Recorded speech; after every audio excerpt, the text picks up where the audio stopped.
Olá, muito bom dia, então, a todas e a todos que estão aqui no Congresso Catarinense da Advocacia, nesse mês intenso, né, de muitos debates, de muita produção e disseminação do conhecimento para toda a advocacia, e não só a advocacia também, né, catarinense, mas muitos estudantes também que participam de um congresso com tanta gente boa, com tantos assuntos interessantes e que dentro de uma programação muito intensa, né, 2 a 3 painéis por dia. Então, eu gostaria inicialmente de, né, cumprimentar a OAB, a ESA, né, por meio dos nossos presidentes, o Dr. Rafael Horn, presidente da OAB, Dr. Marcos Vinícius, presidente da ESA, nosso colega, nosso amigo já de longa data, e iniciar aqui o nosso painel de hoje, né, tratando do tema, que vai ser o tempo do consumidor. É um assunto interessante, um assunto atual. Todos nós, de uma maneira ou outra, somos afetados pela perda, né, do tempo em questões que deveriam ter sido resolvidas ou deveriam ser resolvidas rapidamente, que atrapalham, portanto, a nossa vida, e a questão do tempo é uma questão crucial, né, porque é tempo de vida, é tempo do que a gente poderia estar fazendo outras coisas, é tempo que é subtraído e que, como, né, hoje nós vamos ver aqui, ele não tem retorno, né, algo que nós perdemos e que não é restituído, né, ao final das nossas vidas, e tudo isso, obviamente, pode ter, e já vem tendo, reflexos reparatórios, indenizatórios.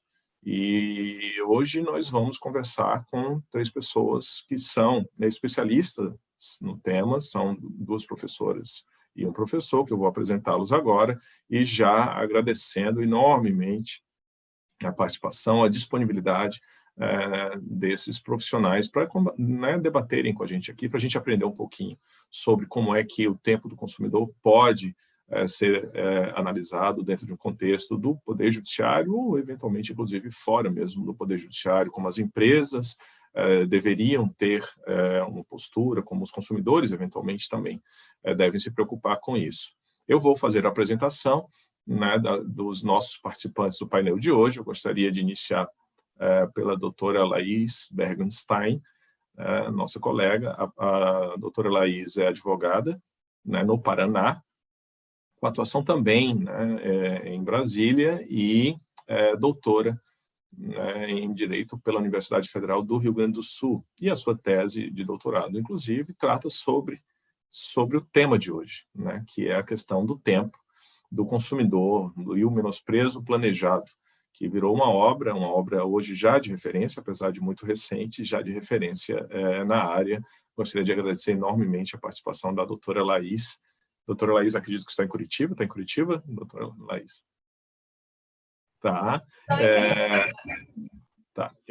Vamos também à doutora Carolina Bahia, minha querida colega, né? A doutora Carolina Bahia é professora da nossa UFSC, da Universidade Federal de Santa Catarina, doutora também, professora da pós-graduação, mestrado e doutorado, e que, na verdade, também acompanha uma série de temas relacionados ao consumidor, é professora de Direito do Consumidor da instituição. É uma honra enorme, né, tê-la aqui. Nós somos parceiros né, de vários eventos, e a doutora Carolina orienta mestrandos nessa área, então é um prazer enorme estar aqui. Muito obrigado pelo convite também, doutora Carolina Bahia. E o nosso outro colega, né, um amigo de longa data, doutor Daniel Degal Bastos, mestre e doutorando em Direito pela Universidade Federal de Santa Catarina e professor da Faculdade CESUS, que somos colegas já há alguns anos, e também teve uma pesquisa específica sobre o assunto no seu mestrado, que foi concluído na Federal de Santa Catarina, né, sob a orientação de um outro, né, colega nosso, especialista em Direito Civil e Responsabilidade Civil, professor Rafael Petef, e também vai, obviamente, dar sua enorme contribuição. Gostaria de agradecer enormemente o Daniel também, sempre muito solícito com a gente. O Daniel, esqueci de avisar, o Daniel é defensor público, né? Esqueci de informar. Ele é defensor público aqui em Santa Catarina, já também há alguns anos, apesar né, de tão jovem, Ele já há alguns anos é defensor público aqui, com o início da Defensoria Pública aqui em Santa Catarina, né, na primeira turma, não é isso, Daniel? Então, o nosso painel ele vai se desenvolver, eu vou apenas mediar o painel. Nós vamos ter inicialmente a doutora Laís falando, posteriormente a doutora Carolina, e no final o doutor Daniel também vai fazer suas considerações sobre o tema. A ideia é deixar o mais informal possível para que a gente possa, né, ter a interação. O mesmo eu digo em relação aos participantes, as pessoas que quiserem, né, enviar perguntas, enfim, para que a gente possa direcionar aos nossos palestrantes de hoje. Dito isso, então, né, renovando os agradecimentos ao pessoal da estrutura, também da ESA e da OAB, a Mariane, que está nos acompanhando, gostaria de agradecer todas as instruções que nos foram dadas, né, às vezes é difícil, a gente fica um tanto quanto perdido nessas inúmeras telinhas aqui que aparecem na nossa frente, então gostaria realmente de agradecer a Mariane também, né, sobre toda a estrutura, enfim, que nós estamos tendo aqui suporte. Dito isso, então, eu vou passar a palavra para a doutora Laís Bergenstein para, né, as suas considerações. A gente vai levar, em média, aí, um pouco mais, pouco menos de 20 minutos para cada um dos palestrantes. Doutora Laís, a palavra está com você. Obrigado mais uma vez. Muito obrigada, professor Jason, pelo convite. Eu fiquei muito honrada quando eu recebi a sua mensagem me convidando para falar sobre o tempo para a ESA OAB de Santa Catarina. É um tema que eu gosto muito, que eu tenho um apreço muito especial, e fiquei muito feliz de receber o convite do professor Jason. Nós somos colegas na Comissão Especial de Defesa dos Consumidores no Conselho Federal da Ordem, então fiquei muito honrada, professor Jason. Agradeço na sua pessoa por esse convite, por essa oportunidade de falar para os advogados de Santa Catarina. Também fiquei muito feliz quando eu vi a composição do painel, de reencontrar o meu colega Daniel Bastos, já nos encontramos em outros eventos, e muito satisfeita de conhecer a professora Carolina Bahia, conversávamos um pouquinho antes do início da nossa exposição. No mês da advocacia, né, no mês da advocacia, esse evento tão legal organizado pela ESA em Santa Catarina, com tantos professores, tantos painéis, tantos temas diferentes e interessantes, falar sobre o tempo do consumidor me parece muito oportuno. E eu percebo, professor Jason, um novo tempo do consumidor que se avizinha, né? Nós, em 2020, comemoramos 30 anos do Código de Defesa do Consumidor.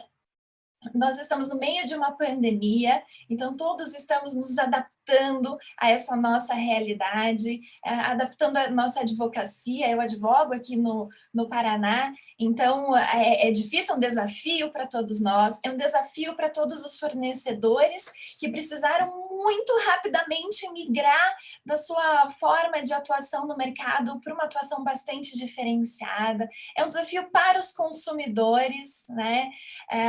Nós tivemos algumas iniciativas legislativas recentes que facilitaram. Então, por exemplo, a lei da pandemia suspendeu os prazos de prescrição e decadência nesse período, né? Entre 12 de junho de 2020 e 30 de outubro de 2020, nós temos uma suspensão dos prazos prescricionais e decadenciais para reclamar por fatos e vícios do produto ou do serviço. Quer dizer, para nós advogados, para nós juristas, é uma iniciativa legislativa muito relevante, precisamos ficar atentos a isso, mas temos outros desafios a enfrentar, né?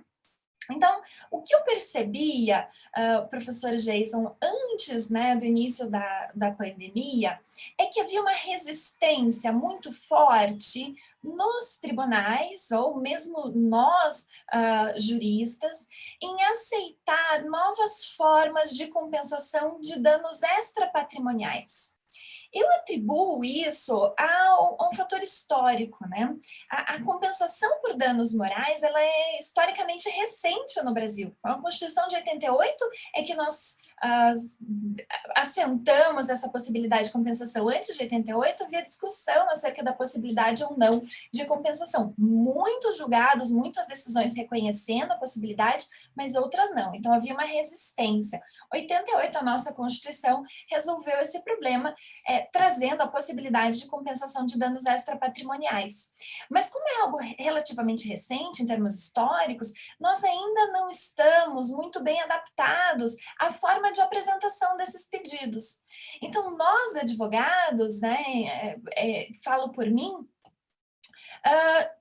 é muito natural a gente dividir vários tipos de pedidos de danos materiais, né? Eu somo a indenização do carro alugado, da perda diária do hotel, da perda do táxi, etc.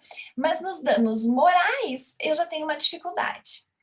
E eu percebi também uma dificuldade nos tribunais de quantificação do dano moral. Porque eu não consigo reparar um dano extrapatrimonial, eu preciso compensá-lo, mas eu tenho um universo de situações que dão ensejo a essa compensação por danos morais, e eu preciso equilibrar, né? Então, eu não posso, por uma inscrição indevida no órgão restritivo de crédito, dar um valor superior à perda de um filho dos pais. Eu preciso equilibrar. Okay? Eu preciso encontrar esse ponto de equilíbrio. E isso é um desafio. Então, o que nós percebemos em relação ao tempo do consumidor especificamente?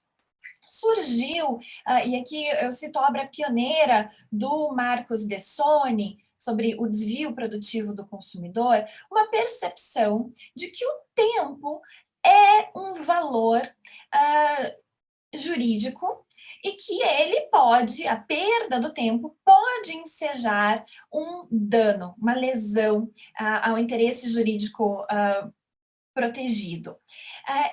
E aí começamos com mais afinco pesquisar como fazer essa compensação do tempo perdido pelo consumidor nos tribunais, sabendo dessa dificuldade, dessa resistência em termos de quantificação, de dificuldade de quantificação e dessa resistência de reconhecimento de outras categorias de danos extrapatrimoniais.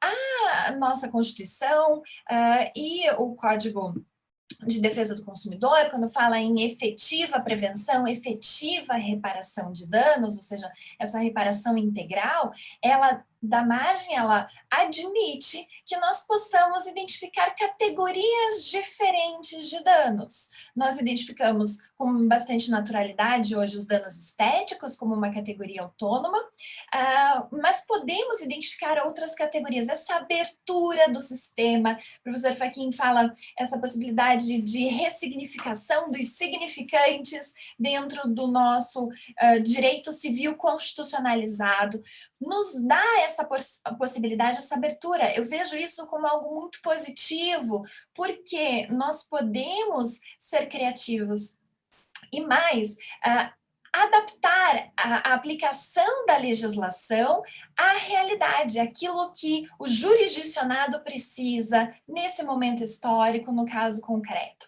Então, essa abertura, essa possibilidade de ressignificação de significantes parece-me muito positiva. E aí nós precisamos encontrar e superar essa resistência em termos de quantificação de dano moral. Identificamos onde está a resistência, onde está a dificuldade, e precisamos encontrar métodos criativos para superar essas dificuldades, para que o resultado da decisão judicial, o resultado de uma demanda judicial seja positivo, ok? Produz efeitos positivos para o consumidor. E aí que nós, lá na Universidade Federal do Rio Grande do Sul, com a professora Lima Marques, começamos a olhar sobre outros enfoques, buscar o outro lado, né? E é nesse sentido que veio a percepção do menosprezo planejado. Nós percebemos que há, em algumas situações, um modelo de atuação do fornecedor que conta com a falta de tempo do consumidor para reclamar. Então, eu dificulto, em situações excepcionais, ok? Menosprezo planejado são situações excepcionais. Nós reconhecemos que, na sua grande maioria, os fornecedores estão de boa fé, estão tentando solucionar problemas para os consumidores, mas em algumas situações pontuais identificamos essa forma de atuação no mercado que visa justamente desincentivar, desestimular o consumidor a uma reclamação. Por exemplo, eu tenho uma companhia aérea que em um determinado momento da história não tinha no site possibilidade de reclamar. Eu tinha no portal a possibilidade de fazer um elogio à companhia aérea, ou uma sugestão, mas reclamar da minha passagem que não tinha dado certo, eu não conseguia fazer. Ok, então, nessas situações graves, né, e eu dificulto essa ideia de menosprezo planejado, eu dificultar, não investir na minha cadeia de atendimento ao consumidor, não investir em bom atendimento e métodos fáceis para solucionar o problema, justamente para desestimular. E para o consumidor, isso é muito grave, porque em muitas situações realmente não vale a pena pelo valor econômico investido. Foi uma compra de R$30, não vale a pena eu perder uma hora no saque. Então, eu acabo deixando. E aí vem a importância da tutela coletiva, né? Professor Daniel, a importância dos legitimados à tutela coletiva. Esses danos de pequena expressão econômica que somados somos muito grandes, mas que os consumidores acabam, para não perder ainda mais tempo, deixando de lado. Então, voltamos e vamos tentar identificar como que nós podemos ter critérios mais claros de quantificação desse dano moral e superar essas práticas comerciais desleais, de menosprezo planejado, de tentar abusar do tempo do consumidor. O ministro Paulo de Tarso Sanseverino tem no STJ o método bifásico para quantificação do dano moral. Isso, dentro do meu exercício da advocacia, me parece muito legal. E eu tenho usado esse método nas minhas petições. A gente pega, são duas fases, uma fase de identificação de precedentes equivalentes ou análogos ao caso concreto, vejo qual que é o valor médio, e a partir dessa primeira fase de identificação desses precedentes, analiso as características do caso concreto, para adequá-las e mostrar qual é o valor que tem que ser arbitrado, que seria justo, que seria equitativo naquele caso concreto. Então, esse método bifásico do ministro Sanseverino na advocacia tem me ajudado muito. É uma dica que eu deixo para os advogados aqui do estado de Santa Catarina. E daí começamos a propor critérios para identificar nas relações de consumo, daí no campo doutrinário, quando está havendo ou não essa situação de menosprezo planejado. E precisamos superar essa situação. Como superar? Orientar os nossos clientes fornecedores sobre como eles podem efetivamente proteger o tempo do consumidor. Nós não podemos buscar soluções somente no campo judiciário, ao contrário, a nossa atuação profissional extrajudicial é tão mais importante do que a atuação dentro do processo, a atuação de orientação, orientar os nossos clientes fornecedores, conhecer o modelo de trabalho deles e dar dicas, sugestões. Por exemplo, nós temos muitas empresas que ainda não observam no comércio eletrônico as regras do decreto do comércio eletrônico estão vigentes há muitos anos, e são regras simples de dados de contato, dados de identificação no site, indicação do CNPJ. Então, com iniciativas simples, nós conseguimos evitar muitos danos, tanto para os consumidores quanto para os fornecedores. A busca pela indenização, pela compensação do dano pelo tempo perdido, ela é legítima, mas ela não pode ser o nosso objetivo principal. Ela tem que ser a exceção, eu tenho que me socorrer do judiciário, uma situação muito excepcional para não sobrecarregá-lo com uma carga muito grande de demandas, não é esse o nosso objetivo, porque o consumidor vai ser prejudicado, no final das contas, com uma atribuição, com um acréscimo no preço que lhe é praticado. Então, eu vejo o mercado de consumo como um relógio, com pequenas e grandes engrenagens. Nós precisamos fazer esse relógio funcionar direitinho. Nós precisamos coibir com força os fornecedores que não atuam de uma maneira leal, que praticam abusivamente, que abusam do direito, que tem dentro do seu modelo de atuação situações, práticas abusivas, práticas concorrenciais abusivas, eles não são leais nem com os consumidores, nem com a concorrência.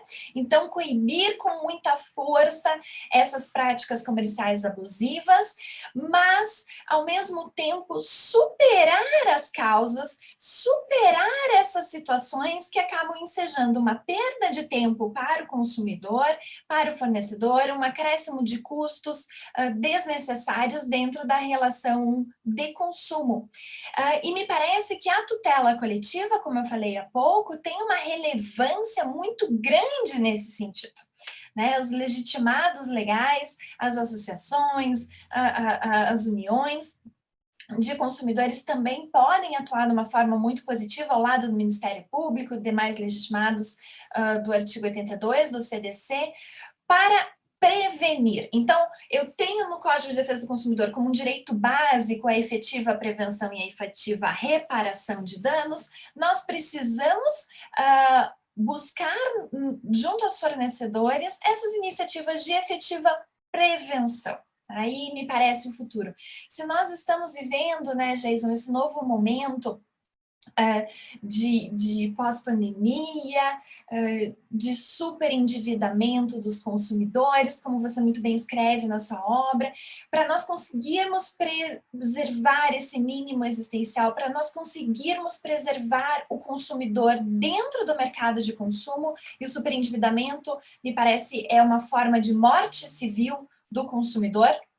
Eu excluo ele do mercado de consumo, nós precisamos atuar com mais eficiência, né? Então, as minhas sugestões aqui para a advocacia, né, que é o ambiente que eu conheço, para os meus colegas, como eu tenho buscado eficiência na advocacia, com atenção a essas novas metodologias para retirar da indenização essa abstração, para dar critérios objetivos, tanto para o consumidor saber se ele tem ou não direito àquela compensação, quanto para o fornecedor, se eu tenho identificação dos critérios que vão dar ensejo à indenização, então eu vou, na minha cadeia produtiva, ver isso como um mapeamento, como uma forma de prevenir esses danos, para não ter que responder uma medida judicial, uma ação judicial que vai me custar mais tempo, mais dinheiro, mais esforços. Lutar, então, por uma sentença que aponte todas essas falhas e para que o nosso fornecedor, os nossos clientes fornecedores, observem aonde está a falha e consigam superá-las, né, contornar. Também na advocacia me parece que opiniões legais, eu percebo uma complexidade muito grande, uma super especialização das questões, mesmo dentro do universo do direito do consumidor, existe uma super especialização, planos de saúde, telecomunicações, superendividamento, matérias bancárias, são questões complexas que, para quem está fora desse universo, acaba não conhecendo todas as resoluções da ANAC, resolução 400, não conheço a fundo, não sei como funciona. E antigamente a gente fazemos ainda para causas complexas muitos pareceres, né? Pareceres jurídicos para contribuir na causa. Isso é muito relevante, só que ela não é possível, não consigo contratar um parecer, dependendo do valor da minha causa, ou da situação do meu cliente, que é algo um pouquinho mais caro. Mas o que eu consigo? Uma hora técnica de um profissional que está especializado naquela área para trabalhar junto comigo na ação. Assim eu consigo solucionar o problema de uma forma mais objetiva. Isso eu tenho percebido na advocacia como uma tendência, escritórios se unindo. Então, nós nos unimos com outros colegas, dividimos atuação, cada um na sua área de especialização, trabalhamos em conjunto, de uma forma mais solidária, para justamente resolver o problema do nosso cliente, resolver o problema do consumidor, do fornecedor, evitando esse litígio. E como a pessoa que escreve sobre o tempo não pode superar o tempo que lhe foi concedido na fala, eu gostaria de encerrar citando uma frase do Jean-Louis Servan-Schreiber, A Arte do Tempo, tá? Jean-Louis Servan-Schreiber. Ele fala nessa obra sobre o paradoxo do tempo. É algo que me despertou muito a atenção. O tempo, ele é um recurso, todos nós temos o tempo como recurso, mas o paradoxo do tempo é que são raras as pessoas que acreditam ter tempo suficiente, embora todos nós o tenhamos na sua totalidade. Com tantas atividades que nos cercam, com tantas diligências, providências a serem tomadas no campo pessoal, no campo familiar, dentro da advocacia, na nossa atuação profissional, na nossa atuação acadêmica, na nossa atuação dentro de comissões, parece que nos falta tempo.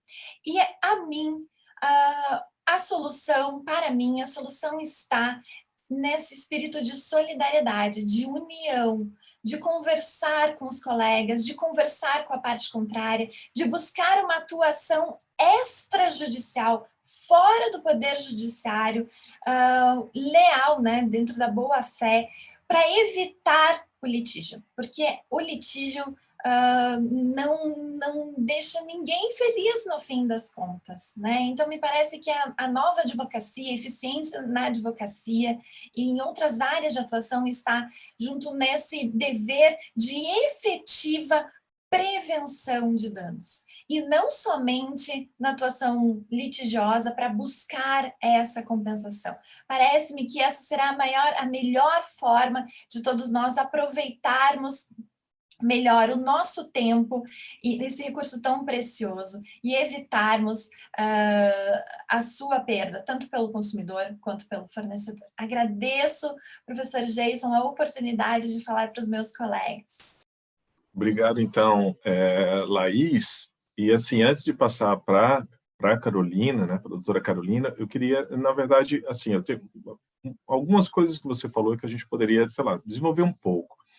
Bom, a primeira delas é a necessidade realmente hoje de um trabalho que a gente não tinha e que, inclusive, na graduação, boa parte das vezes, não é tratado, não é informado, né, aos estudantes, que é a necessidade de você ter conhecimento de toda a normativa infralegal, né, especialmente na área do consumidor, por conta das agências reguladoras. Então, você tem uma infinidade, né, de normas infralegais, portarias, decisões normativas, resoluções, e, né, por aí vai. E, de fato, boa parte dos problemas está regulamentado, não na lei.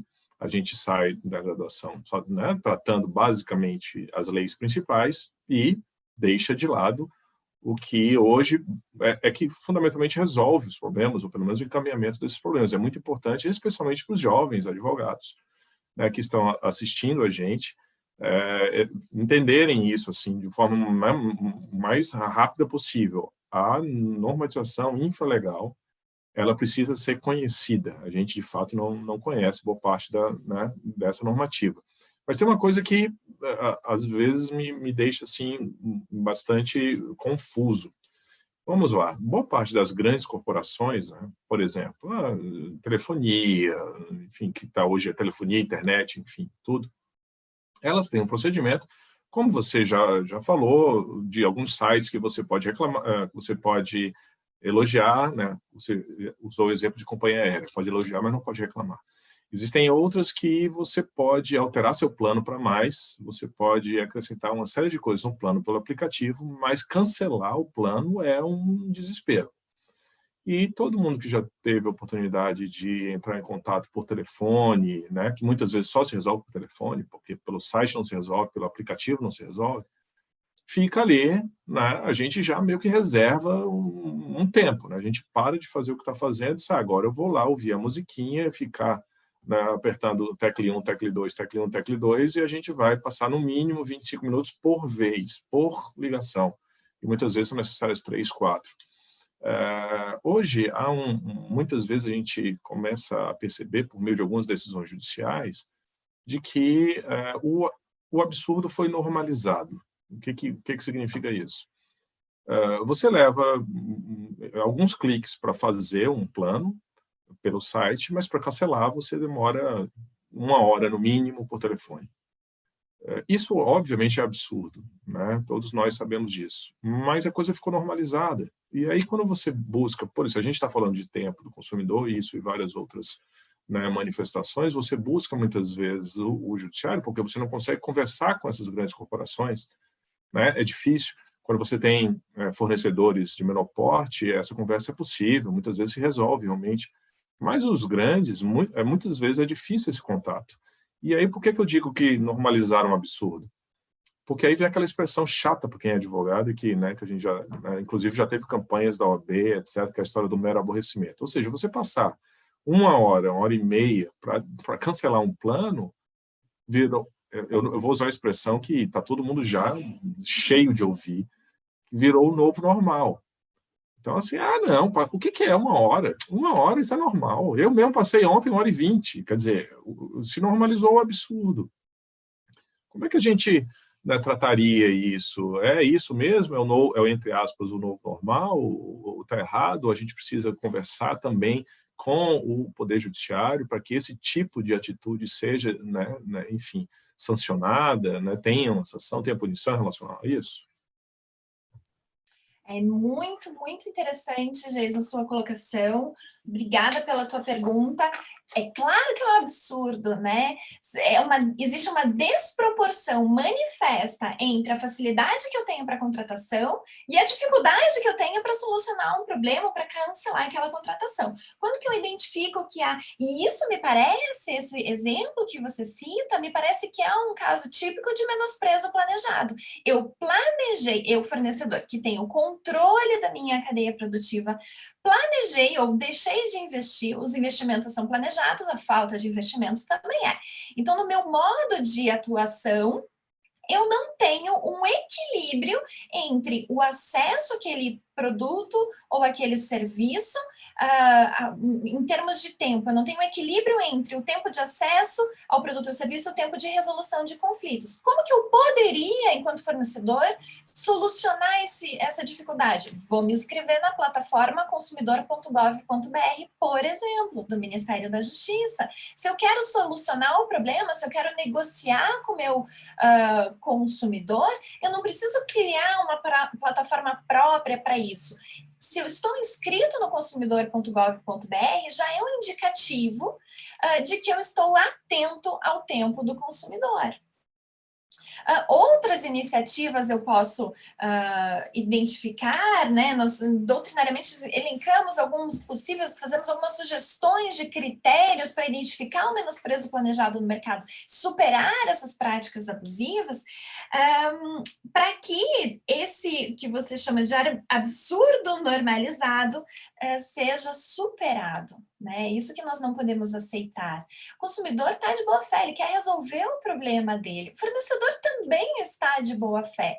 Só que essa boa fé, ela se retrata nessa facilidade de acesso. Claro que nós precisamos observar situações pontuais. A boa-fé é uma via de mão dupla. No período de pandemia, quando o fornecedor precisou migrar muito rapidamente do modelo de atuação, que é eminentemente presencial, para o modelo online, é natural que ele tenha problemas e nós temos que compreender essa situação, temos que ser solidários nesse sentido também.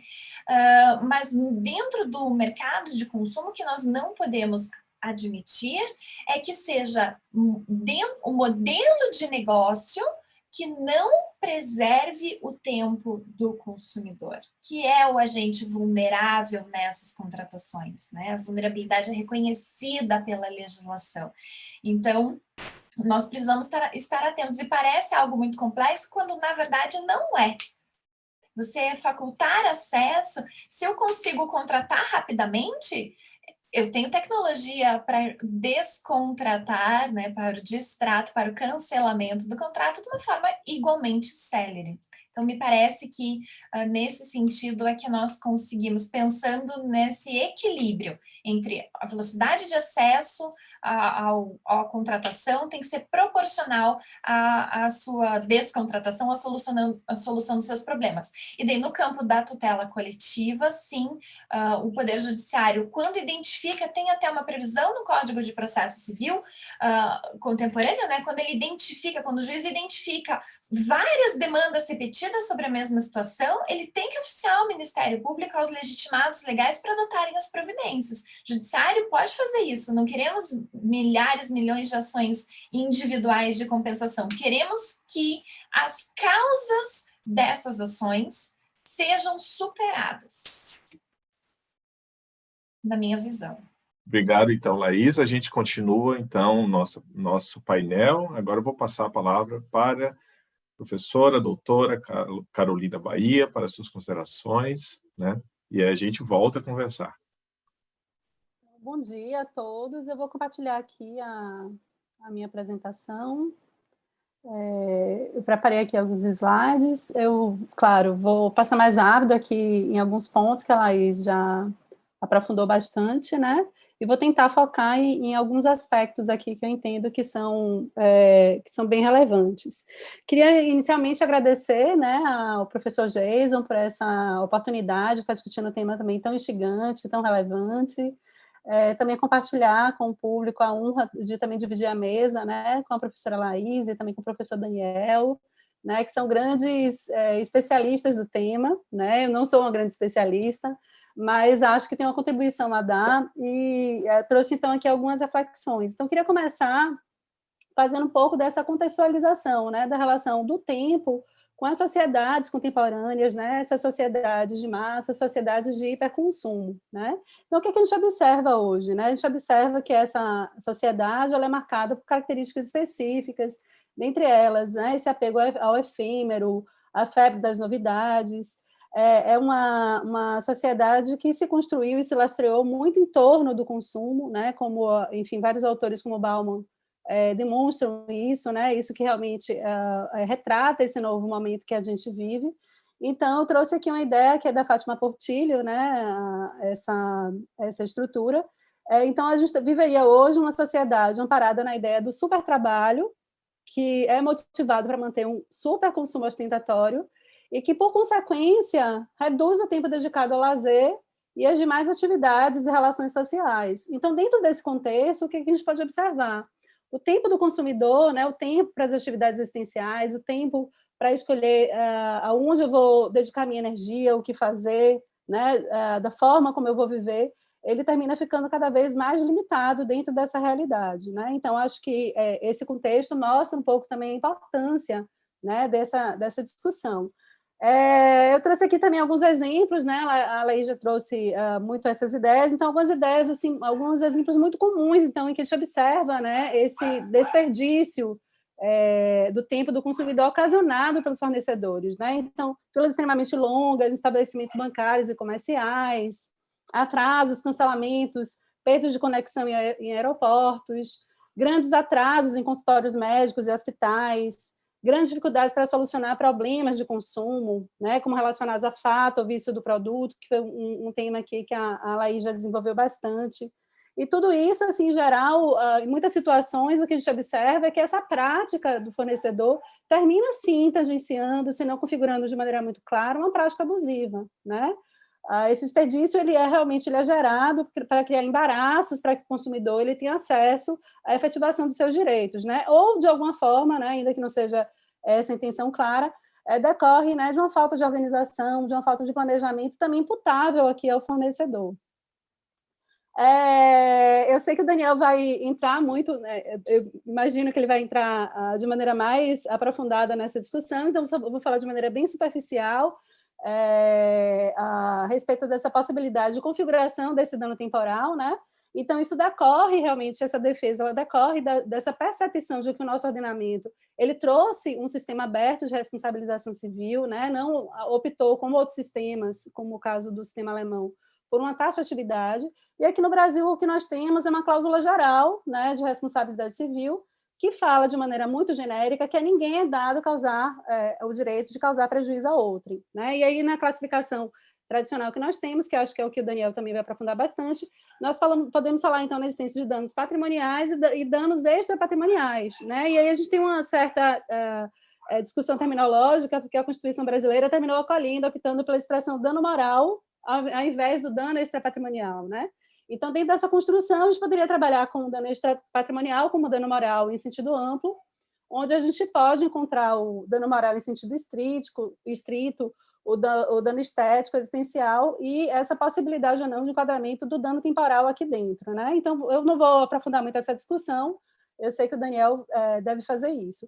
Mas, enfim, a partir de uma nova compreensão que a gente vê hoje, muito presente na doutrina, e já acolhida com força na própria jurisprudência brasileira, na jurisprudência do STJ, que caminha para um reconhecimento de um conceito mais objetivo do dano moral, compreendendo o dano moral não como ofensa, dor, sofrimento, angústia, né, mas como lesão à dignidade humana, né, notadamente, quando há uma violação a algum direito da personalidade, eu entendo que esse enquadramento, essa possibilidade, né, de configuração desse dano se torna muito facilitada, né?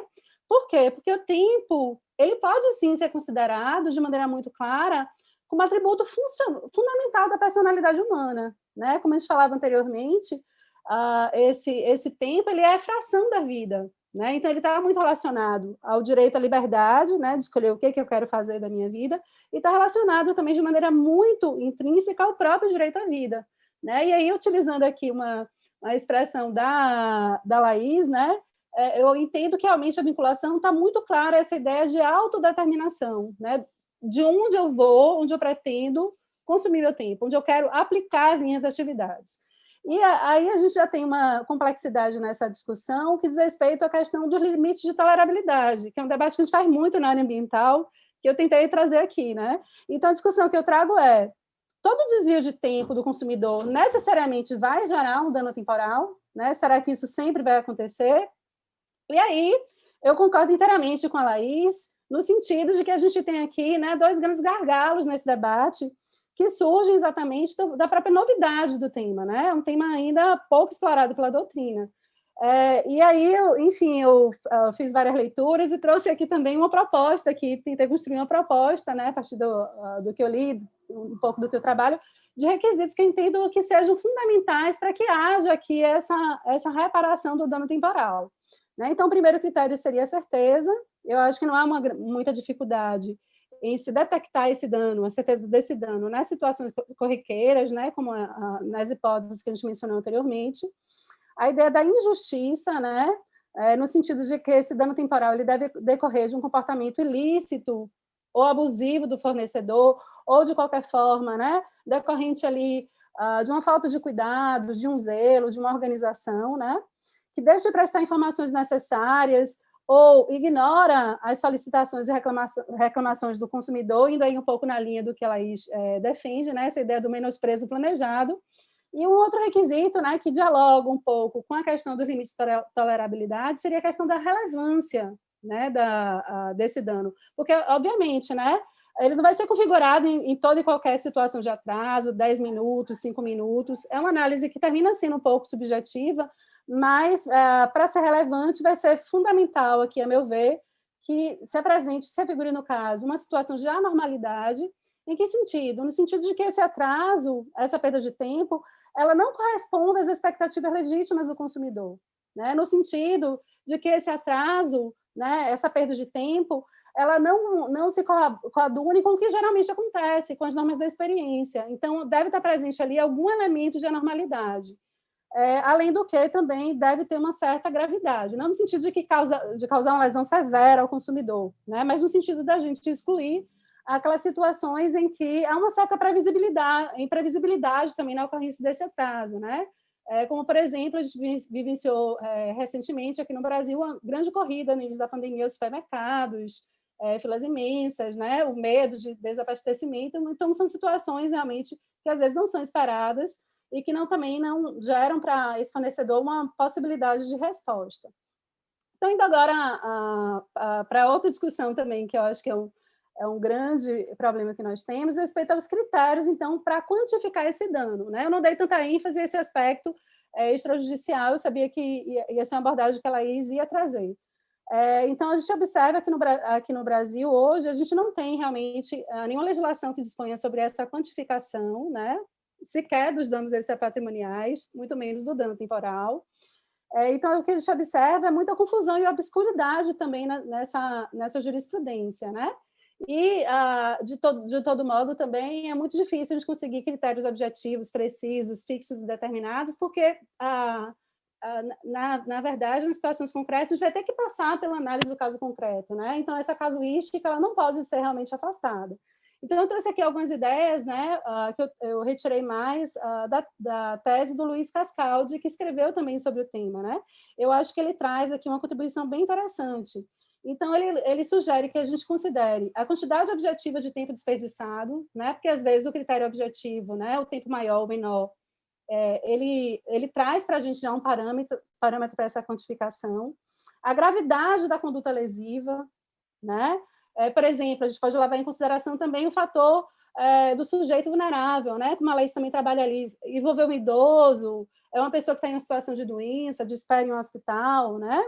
A eventual vantagem oferida pelo lesante também seria um critério aqui também importante também para a fixação desse quanto, né?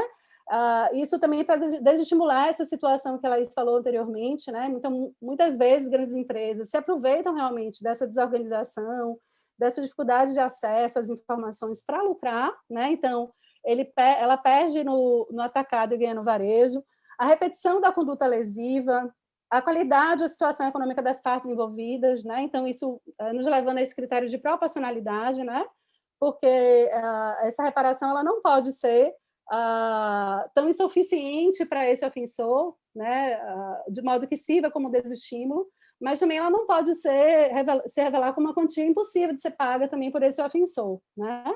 E assim como também o eventual esforço ou eficiência do lesante para evitar ou minimizar os efeitos desse dano. Então, são aqui algumas ideias que eu acho que são interessantes, e acho que um foco que a doutrina deve trazer hoje é exatamente tentar precisar um pouco mais desses critérios de quantificação, né?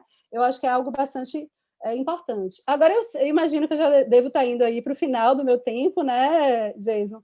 Eu queria só finalizar, então, chamando a atenção também para o artigo 6º, inciso 6º do CDC, né, que deixa claro que todos os danos, né, que afetem o consumidor, seja na dimensão individual ou coletiva, seja um dano material ou um dano moral, todos esses danos devem ser objeto aqui dessa reparação, né? Nos ligando também a essa ideia do princípio da reparação integral. Então, eu tentei estruturar aqui um pouquinho as dimensões que esse dano temporal ele pode alcançar. Então, ele pode configurar um dano individual extrapatrimonial, né?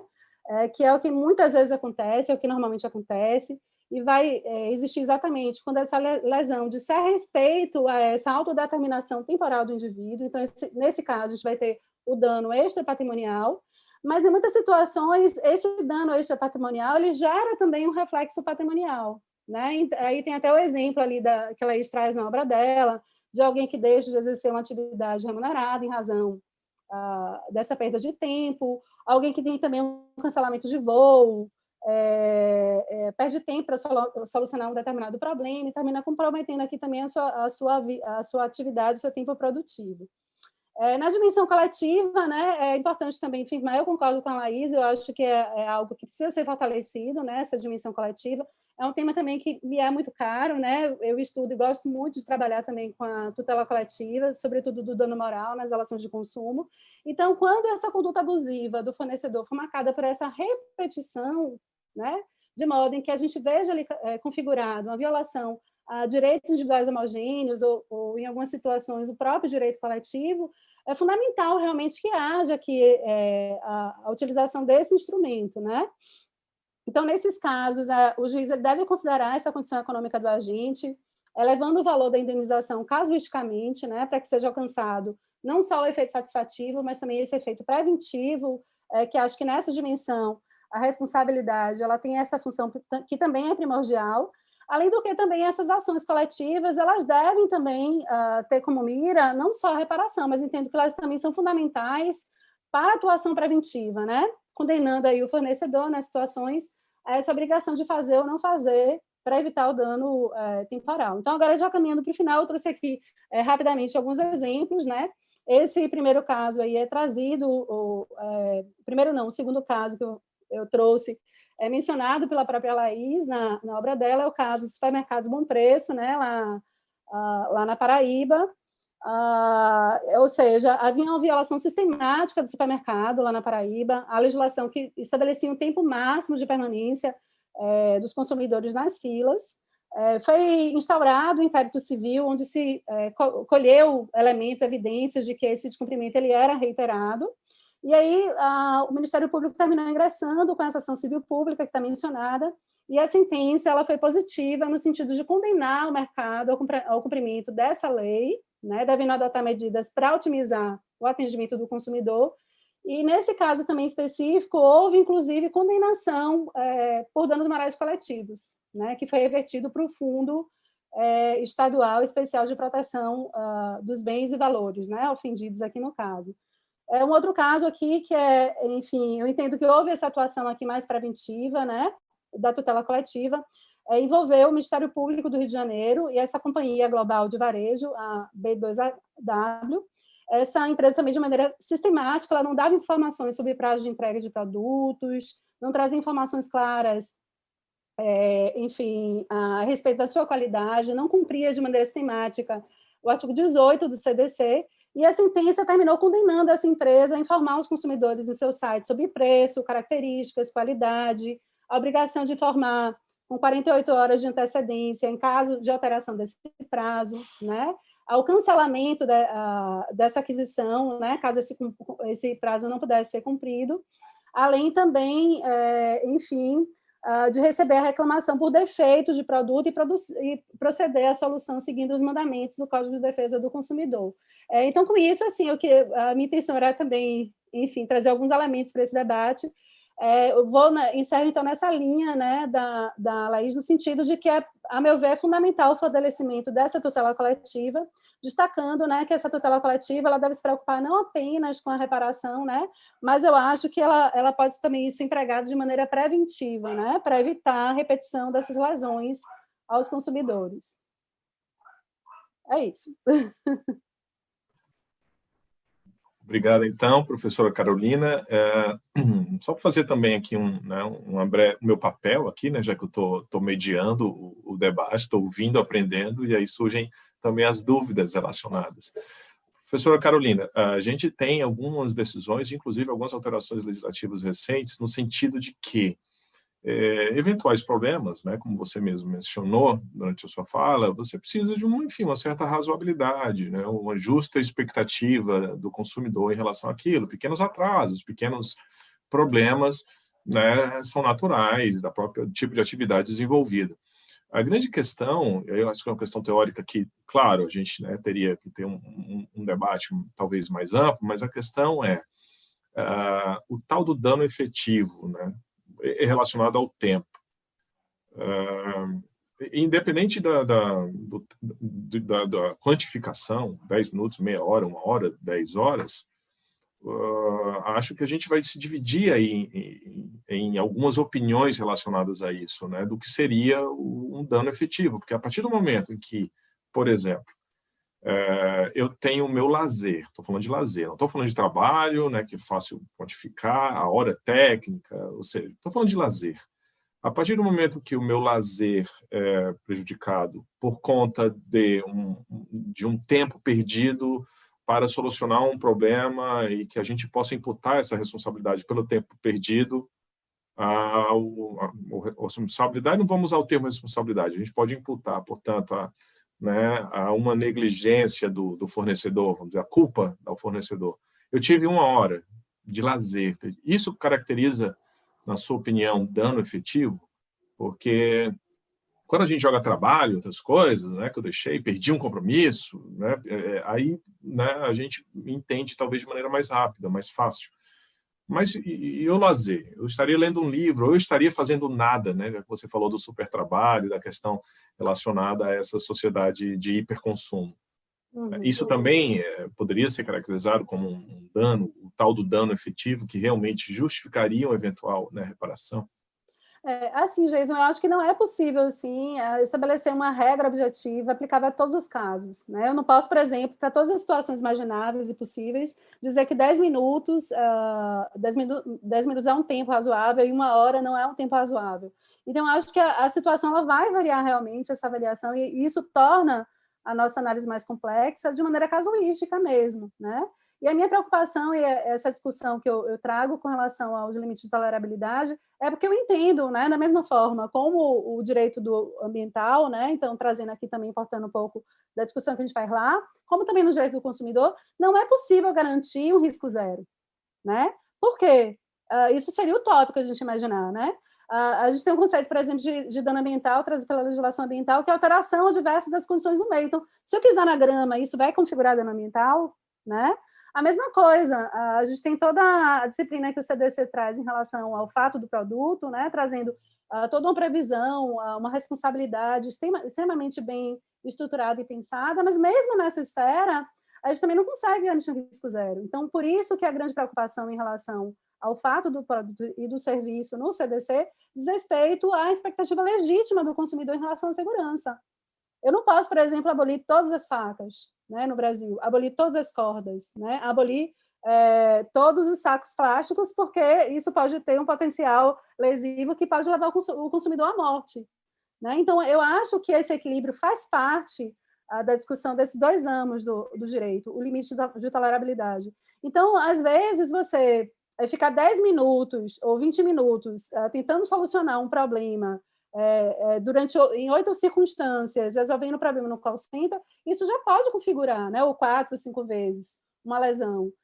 Por outro lado, um atraso de 1 hora para um internamento hospitalar pode ser considerado um atraso razoável e ponderável.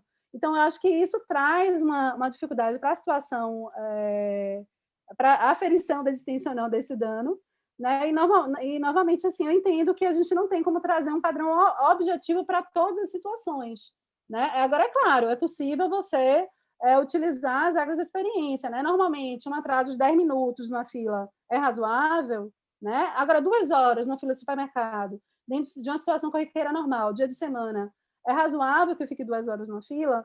Então, eu acho que são esses critérios aí, enfim, que a gente vai ter que enfrentar no debate aí do dano temporal. Obrigado, então, professora Carolina. E agora passo a palavra para o Dr. Daniel Degal Bastos, nosso amigo, nosso colega já há muitos anos, para suas considerações. Viu que eu estou dando ênfase nos muitos anos para evitar alguns comentários que eu sei que podem surgir na tua fala, né, Daniel? Um abraço, está contigo a palavra. Vamos lá, bom dia a todos. Em primeiro lugar, eu quero agradecer o convite ao professor Jason. Eu quero enfatizar o professor, porque em todo evento que participo eu lembro que já no começo da faculdade eu fui seu aluno. Isso acaba entregando a sua idade, né, professor? Mas muito aprendi e fico muito orgulhoso de hoje ser seu colega e já ter participado de alguns eventos sobre direito do consumidor. O professor Geis, o presidente da Comissão de Direito do Consumidor da OAB de Santa Catarina. E nesse momento até aproveito para também cumprimentar, parabenizar a Ordem dos Advogados do Brasil de Santa Catarina e a ESA por esse evento que dura 1 mês e comemora o mês da advocacia. Cumprimentar a professora Laís Bergenstein, já é o nosso segundo webinário em tempos de pandemia. De fato, concordo com todas as suas apresentações, explanações desse evento, e sempre é muito rico escutá-la a tratar de um tema que foi tão bem aprofundado na sua obra. E da mesma forma, a professora Carolina Bahia, que acompanhou um pouco da minha jornada lá no mestrado, então foi uma das minhas avaliadoras na dissertação de mestrado e muito contribuiu para que eu possa tentar, de alguma maneira, trazer novas abordagens sobre um tema da maior importância, que é o tempo do consumidor. E o meu recorte é muito mais tímido, o recorte é muito mais singelo.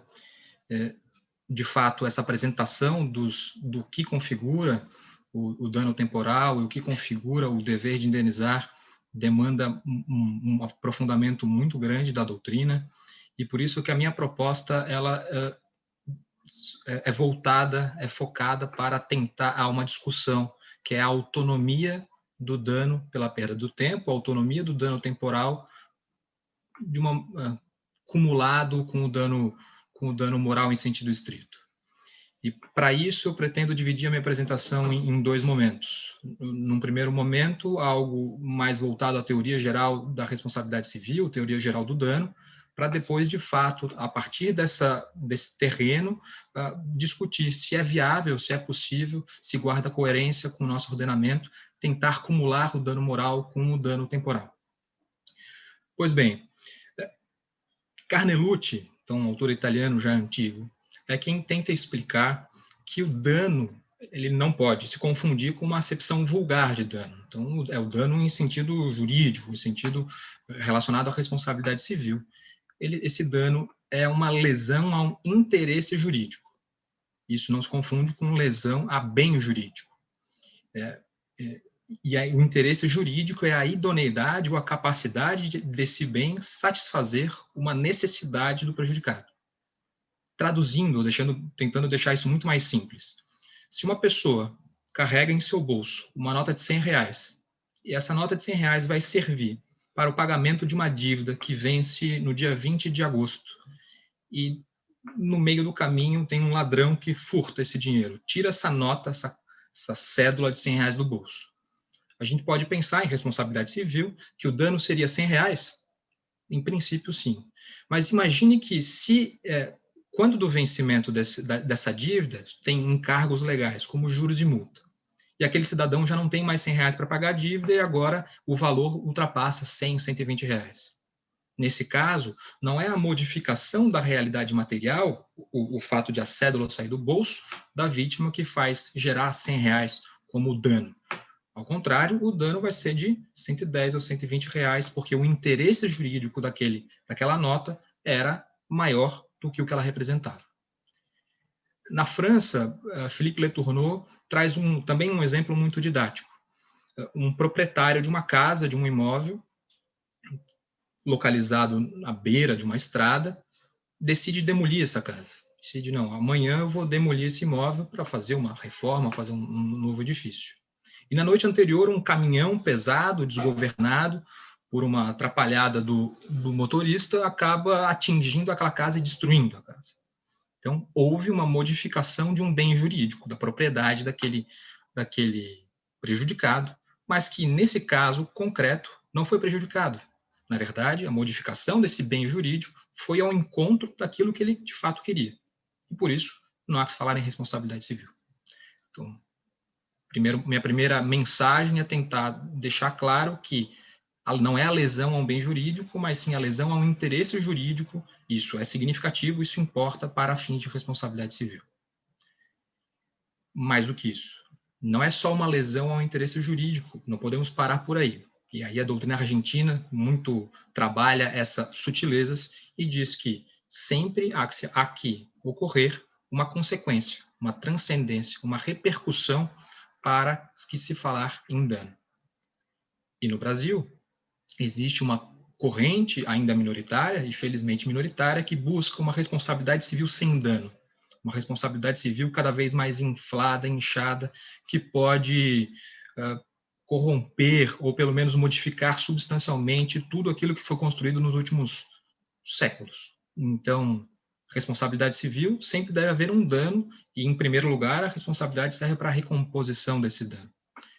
E, da mesma forma, para tentar deixar claro com exemplos, não é a violação de um contrato, não é o inadimplemento que vai surgir um dever de indenizar. Não é porque uma pessoa invadiu um terreno de alguém, uma violação a um interesse, o meu interesse de propriedade, a minha intimidade, que eu vou falar necessariamente num dano. É preciso, no caso concreto, verificar o que aconteceu. E isso, no fim das contas, importa em reconhecer que é sempre indispensável separar antijuridicidade do dano ressarcível. Se a gente adaptar para o nosso momento, para o nosso tema aqui, aquelas leis municipais da fila do banco. Em Florianópolis, em dias úteis, o atendimento deve se dar em 15 minutos, em véspera de pagamento, 20 minutos. Se o banco não respeita, e eu fiquei lá 21 minutos, houve uma ilicitude, houve uma antijuridicidade, lato sensu. Há que se falar em responsabilidade civil? Essa é a pergunta que o professor Jason já fez para a professora Carolina Bahia, e eu concordo. Vai depender do caso concreto, de fato, de verificar a seriedade, a certeza do dano que ocorreu. Então, se for 1 hora, eu acho que sim. Se for 1 hora, eu acho que 1 hora é um exagero, surrupiar, tomar o tempo finito do consumidor que nunca vai voltar. Agora, esse debate eu não entrei. Então, sendo bem transparente, dizer o que é indenizável e o que não é a minha proposta. É simplesmente tentar distinguir a hipótese diferencial do dano daquela que é uma antijuridicidade. Pois bem, agora já na minha segunda etapa da apresentação, quanto ao dano. Já foi bem explicada a teoria do desvio produtivo do consumidor, do professor Marcos Dessoni. Então, é um tema muito recente, começou em 2011, foi aprofundado em 2017. Os tribunais já vão adotando e mencionando expressamente a teoria do desvio produtivo do consumidor, que é, em termos gerais, a valorização do tempo do consumidor, e isso é ótimo. Essa é uma ideia fantástica, a gente sempre deve valorizar aqueles pioneiros, aqueles que tentaram buscar um caminho diferente, um caminho novo para proteger o vulnerável. Os colegas já trouxeram o exemplo da empresa de telefonia que não permite o cancelamento à distância, ou que torna mais difícil. A gente também pode adaptar, e o professor Jason talvez lembre de uma aluna que disse que numa academia, uma grande rede de academia, você também pode se matricular à distância, mas mesmo durante a pandemia, se quiser cancelar, não vai ter que ir lá. E esse desgaste de ir até lá? Isso é uma apurrinhação, uma chateação, e que, de fato, tutela coletiva, como bem explicado pela professora Laís, deve, mais do que isso, a PROCON, o Ministério Público, mesmo a Defensoria, quando for o caso, deve agir para que, de maneira ampla, a gente consiga resolver o problema, sempre que possível, extrajudicialmente. Se não for o caso, o Judiciário está aí para tentar salvaguardar os direitos dos consumidores. No entusiasmo dessa teoria, no entusiasmo dessa ideia, doutrinadores também bem calcados, também com uma ideia juridicamente válida, defendem que é possível acumular o dano moral com o dano temporal. Então, o dano moral, agora, a partir de uma visão bem restritiva, de dor, de vexame, seria possível acumular com o dano temporal. Eu, nesse momento, discordo. Então, sendo bem objetivo, eu acho que isso não é possível de acontecer, e eu tenho aqui também doutrinadores de peso, quanto o professor Monteiro Filho, como a professora Aline Terra, que vão dizer que isso, no final das contas, é um bis in idem, é uma repetição daquilo que já está sendo tratado. E eu, para explicar esse problema, ou para questionar, na verdade, o que eu faço nada mais é do que questionar esse caminho argumentativo que foi utilizado por parcela da doutrina. E mesmo discordando, é interessante que, e aqui eu cito o professor Maurílio Casas Maia, um defensor público lá do Amazonas, conversamos muito bem e dizemos, olha, a gente está em quase tudo, 99% é só 1%, 1% que é um pouquinho diferente.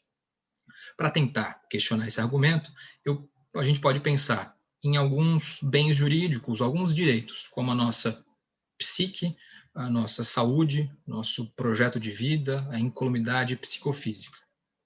Todos esses bens jurídicos ou direitos, eles, uma vez violados, eles não acarretam necessariamente ou per se uma indenização. E quando se pensa na responsabilidade civil nas últimas décadas, nesses novos danos, nunca houve uma vinculação automática entre um novo dano e uma categoria indenizatória autônoma. E isso a gente pode explicar também com exemplos da perda da chance. Bom, a perda da chance também foi bem discutida na Europa, o professor Rafael Petef da Silva, também da Universidade Federal de Santa Catarina, trouxe para o Brasil, e vai identificar que em certas situações, quando cliente contrata um advogado para ingressar, para interpor um recurso, e o advogado acaba perdendo o prazo, esse cliente agora tem um direito à indenização pela perda da oportunidade de ter analisado o seu processo no segundo grau. Nesse caso, é provável ou é possível que a natureza jurídica dessa perda da chance tenha natureza patrimonial. Imagine que eram lucros cessantes naquele processo. Mas, da mesma forma, essa perda da chance pode ter uma natureza jurídica extrapatrimonial se a gente pensar num paciente que perde a oportunidade de ter um tratamento melhor, mais adequado, porque o médico prescreveu aquilo que não era defendido pela melhor ciência. Então, a perda da chance enquanto natureza jurídica patrimonial ou extrapatrimonial. Da mesma forma, agora, muito mais polêmico, os danos estéticos. O dano estético que, para o STJ, se cumula com o dano moral. E também questiono a possibilidade dessa acumulação, mas quando cumula numa ação, colocar 50 mil reais por um acidente de trânsito que a pessoa acabou ficando coxa, uma legião, cumulação de dano moral com o dano estético, na maioria das vezes é feito sem maiores critérios. Então, a acumulação por si só para que no final das contas, busque a quantificação indenizatória. E por isso, Antônio Jeová Santos, também um professor de peso, uma doutrina de peso, diz que essa acumulação representa um bis in idem, poderia continuar com o dano moral lato sensu. Então, essa visão restritiva do dano moral é equivocada. O dano moral lato sensu, ele abrange vexame, honra, dor, mas também o direito à imagem, por exemplo. E ninguém fala em condenação. Vamos também dar um exemplo. Uma pessoa teve a sua imagem violada com uma publicação pela internet. Essa condenação essa indenização pode ter uma natureza patrimonial se essa pessoa é famosa e perdeu um contrato no futuro. Mas se essa violação da imagem acaba por gerar uma incomodação, um sentimento de vergonha, tristeza, dano extrapatrimonial. Nós não falamos que essa categoria indenizatória vai se acumular pela violação da imagem em dano moral e dano à imagem. A gente sempre recai pelo nosso sistema, num sistema tradicional, de dano extrapatrimonial, que foi o que a professora Carolina Bahia colocou no seu slide, que ficou lá bem grande, ó, dano moral em sentido estrito, e aí aquelas outras facetas que podem podem demonstrar melhor o que se está a tratar como dano existencial. Acho que o dano existencial é o que seria mais representativo nesse caso. Então, concordamos que a visão restritiva do dano moral é equivocada. E aí eu me valho de Bustamante Alsina, que também é um doutrinador argentino, que faz a distinção entre a autonomia conceitual dos danos, o que se estuda entre dano temporal. Então, quando a gente tenta descobrir as fronteiras, o que significa dano temporal, se eu fico 30 minutos na fila esperando meu médico, 1 hora esperando meu médico, se isso configura dano moral ou não, isso pode ser abordado dentro de uma roupagem, de um rótulo dano temporal. E até aqui, ótimo, isso deixa mais clara a nossa discussão. Mas isso não pode se confundir com uma categoria indenizatória autônoma, que são, mais uma vez, danos patrimoniais e danos morais. Me encaminhando para o final. A acumulação do dano temporal com o dano moral acaba criando um terceiro gênero de dano, um tertium genus, que traz um bis in idem. Por quê? Na minha opinião, a perda do tempo tem um nítido corte moral. Perder tempo, quando a gente se estressa esperando o próximo avião por 4 horas no aeroporto, quando a gente se estressa esperando a empresa de telefonia vir aqui consertar o modem na internet durante o dia inteiro e eles não vêm, isso traz uma conotação moral clássica. Bom, eu me incomodei, eu me estressei, isso não pode se confundir com mero aborrecimento. Então, na minha defesa, e eu sempre gosto de deixar isso bem claro, eu não sou contra a indenização pela perda do tempo. Acho que o consumidor tem o seu tempo sempre cada vez mais valorizado, porque essa estratégia do fornecedor de propositalmente tornar a nossa vida mais difícil, porque isso é lucrativo, isso é errado. Então, a melhor conclusão, os efeitos positivos desse dano temporal é trazer à discussão um debate sobre a identificação dessa moldura do dano indenizável. Então, botar em pauta, colocar em pauta sempre o que configura o dano moral indenizável, testando as suas fronteiras para que a gente saia dessa equivocada ideia de que muita coisa é mero aborrecimento, de que muita coisa é um fato da vida e azar o do consumidor, bola para frente, procure a concorrência, procure um fornecedor melhor, e isso vai desencadear um dano moral, lato sensu, em sentido clássico, que não precisa ser acumulado com 2 rótulos ou com 2 roupagens. E aí eu me lembro, o professor Jason citou da OAB de Mato Grosso, aquela política de o mero aborrecimento tem valor, aquela campanha belíssima, isso de fato é verdade, é a responsabilidade da doutrina de demonstrar isso para convencer os julgadores de que muita coisa ainda precisa ser melhorada também nessa seara. Professor Jason, renovando meus agradecimentos, eu devolvo a palavra para você.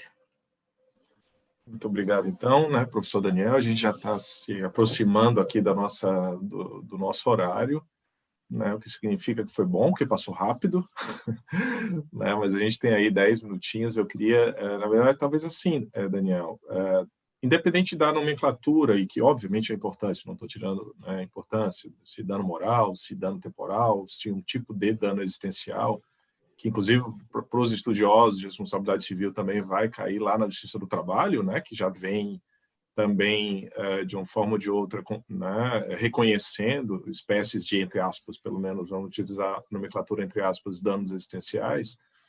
Mas, às vezes, me parece que talvez a gente, ao invés de buscar, de fato, uma problematização maior, ampliar o dano moral de maneira, talvez, desproporcional e descabida, né, como o professor Daniel acabou trazendo, talvez até uma responsabilização contratual. Existem muitas empresas em que a gente paga, embora não tenha consumido, né, porque foi disponibilizado. Isso está cada vez mais frequente. Então, você tem um pacote de dados, enfim, você usando ou não usando, você vai ter um parâmetro de cobrança, e se você usar mais, você vai ter cobrança extra, né? Isso que a gente tem em boa parte dos contratos. Isso acontece também com as instituições bancárias, que você usa ou não, mas elas te cobram a taxa, né, de manutenção da conta e por aí vai. Então, talvez a gente fosse caminhar para um novo regramento relacionado a descontos também, relacionados a uma má prestação de serviço, que não necessariamente descambasse para uma discussão sobre eventuais danos morais. Mas, né, isso já existe, né, em relação a alguns serviços que são prestados, né, basicamente serviços, que é basicamente isso que a gente está falando de atraso, é basicamente serviço, e talvez seja uma possibilidade. E, de fato, me assusta realmente ampliar determinados, né, conceitos que foram, durante muito tempo, consolidados, e a gente cai num terreno muito pantanoso, e isso não é, de fato, muito interessante para uma uniformização do tratamento. Jurisprudencial, realmente, é o caso, né, que é o que a gente precisa uniformizar entendimentos cada vez mais, né? Então, apesar de ser um assunto relativamente novo, a gente precisa caminhar exatamente para isso, né? O professor Daniel, de uma forma ou de outra, sugere que é uma espécie de uniformização procedimental, pelo menos, conceitual, em relação a isso que a gente está tratando, porque outros tipos, entre aspas, de danos extrapatrimoniais surgirão, né? Isso com o passar do tempo, eles vão surgindo, e a gente não precisa categorizá-los toda vez que eles surgem. Eles podem ser enquadrados no mesmo conceito guarda-chuva, que seria o tal do dano moral. Eu queria passar, agora, se vocês me permitirem, eu inverto a ordem, que é o professor Daniel já comenta, enfim, o que ele quiser comentar sobre o que eu conversei, e se vocês puderem já também, né, tá, as suas considerações finais, porque o nosso tempo já está, faltam 5 minutos para a gente encerrar o nosso painel. Então, gostaria de passar para o professor Daniel, depois a professora Carolina e a professora Laís, e a gente encerra aqui a nossa participação. Professor Daniel, a palavra é com você. Bom, obrigado, Jason. Mais uma vez, renovar os meus agradecimentos pelo convite. Talvez só deixar claro que não é uma questão apenas dogmática ou técnica, porque na prática alguns advogados, e aqui a nossa assistência, provavelmente a grande maioria de advogados, já pensam numa propositura, petição inicial, cumulando esses pedidos. Eu vou pedir por um atraso na fila do banco, tanto de dano moral e tanto de dano temporal. E isso, no final das contas, pode ter alguma representação, uma consequência prática de condenação, de sucumbência. E isso, de fato, interessa muito para quem vai lidar no dia a dia forense. Então, sem mais delongas, agradecer também, cumprimentar a professora Laís e a professora Carolina e dizer que fiquei muito contente de participar desse painel. Muito obrigado. Aqui também, rapidamente, eu gostaria de agradecer também esse grande momento, essa grande oportunidade, e dizer assim, que eu acho que a gente tem mais pontos de convergência do que de divergência, Daniel. Eu entendo assim, que os pontos de discordância, no meu caso, assim, em relação à minha posição e à sua, tem como base realmente a própria concepção que a gente tem de dano extrapatrimonial, de dano moral, né? Porque realmente eu sigo mais essa vertente do direito civil constitucional, que entende que dano moral, lato sensu, é violação ao direito da personalidade, né? Então, não quero te convencer da minha posição, né? Eu acho que tem espaço para o diálogo, para o debate, e que bom, né, que a gente tem também pontos de divergência. Eu tenho muito medo daquilo que não levanta polêmica. Eu acho que realmente a coesão em todos os pontos chega a ser bastante perigosa, né? Então, agradecer, cumprimentar a todos, né? Espero encontrá-los aí em outras oportunidades. Eu também, da mesma forma, ratifico tudo que os meus colegas falaram, e pontualmente, acho que esse é o ponto de divergência que a gente tem discutido doutrinariamente há tanto tempo, como fazer essa questão da possível ou não autonomia do dano temporal, do dano pelo tempo perdido, do desvio produtivo, como se quer chamar. Eu penso que nós temos duas categorias constitucionais, dano moral e dano material, mas que o fato de nós termos essas duas categorias, essa amplitude que também me filio à corrente do direito civil constitucional, pela minha formação aqui no grupo de pesquisa da Universidade Federal do Paraná, eu posso ter subcategorias de danos para que eu consiga dar essa abertura ao sistema jurídico, essa inovação me parece possível, e não só em termos de dano temporal, mas dano pela fruição de uso, etc., outras categorias. Me parece que isso tem uma dupla finalidade no caso concreto, e não quer dizer que seja uma categoria autônoma em relação ao dano moral, é uma subvertente do dano moral. No caso concreto, por que os advogados podem fazer pedidos autônomos? Me parece, o Código de Processo Civil determina que os pedidos sejam certos e determinados, então eu consigo, dependendo do caso concreto, justificar que houve uma lesão, uma violação, melhor dizendo, a um dever jurídico determinado e outra violação ao dever jurídico de respeito a essa liberdade de autodeterminação em relação ao investimento do tempo do consumidor. Só que daí qual que é o efeito disso? O que o advogado vai ter que tomar o cuidado? Que eu preciso produzir prova específica acerca desse pedido. Então, eu faço um pedido certo, mas eu tenho que produzir prova acerca desse requerimento que eu faço. E o efeito disso para mim, por que eu vejo como algo positivo essa separação? Porque eu dou na sentença um mapeamento. Tem um caráter didático, o fornecedor sabe exatamente por que ele está pagando 10, 15, 20, 100 mil reais de danos morais. Porque ele não respeitou o tempo, porque ele violou o dever de atendimento de determinada maneira, porque ele violou o dever de qualidade, e daí ele consegue, com esse mapeamento, solucionar essas questões. Então, e eu tiro também com isso essa indeterminação em relação à quantificação do dano moral. Eu estou dando critérios objetivos das condutas que foram danosas no caso concreto. É uma outra maneira de ver, e na advocacia isso faz sentido, na minha perspectiva, porque supera, uma forma de superação daquele argumento de que é mero aborrecimento. Não, eu estou identificando quais deveres jurídicos foram violados. Gostei muito que o professor Daniel falou sobre antijuridicidade. E aqui a gente tem que lembrar, para a tutela coletiva, que existe um dever de efetiva prevenção. Então, eu tenho uma ação de obrigação de fazer, na hipótese do fornecedor não estar cumprindo com esse dever de efetiva prevenção de danos. Então, isso é um aspecto muito interessante também que me despertou a partir da fala do professor Daniel. Muito obrigada novamente, querido Jason. Vamos fazer um movimento aqui pela aprovação do PL 3515 de 2015. Que tal? Então, professora Laís, professora Carolina, professor Daniel, e a última fala da Laís agora no final é importante para deixar registrado, né? Nós estamos em uma grande campanha a todos aqueles que tratam de direito do consumidor, professores, advogados, membros do Ministério Público, defensores, enfim, para aprovação do PL 3515, que é um projeto de lei que trata sobre a prevenção, né, e tratamento ao superendividado.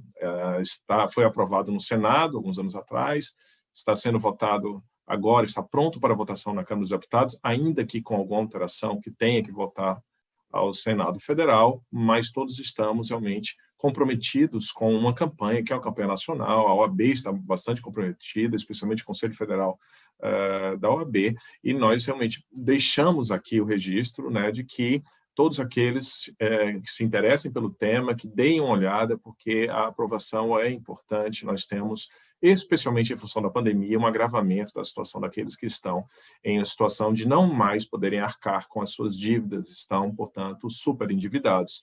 E isso é um problema não apenas individual, isso é um problema social relevante que afeta todo o mercado de consumo, especialmente o mercado de crédito no Brasil. Dito isso, então, gostaria de agradecer mais uma vez a presença de todas e de todos, agradecer àqueles que nos assistiram e irão assistir muito brevemente também, porque vai ficar disponível o nosso painel. Beijo para todo mundo, né? Bom resto de semana, estamos ainda na quinta-feira, né? E até uma próxima oportunidade que tenho certeza que nós estaremos juntos aí de novo, tá? Beijo para todo mundo e até a próxima.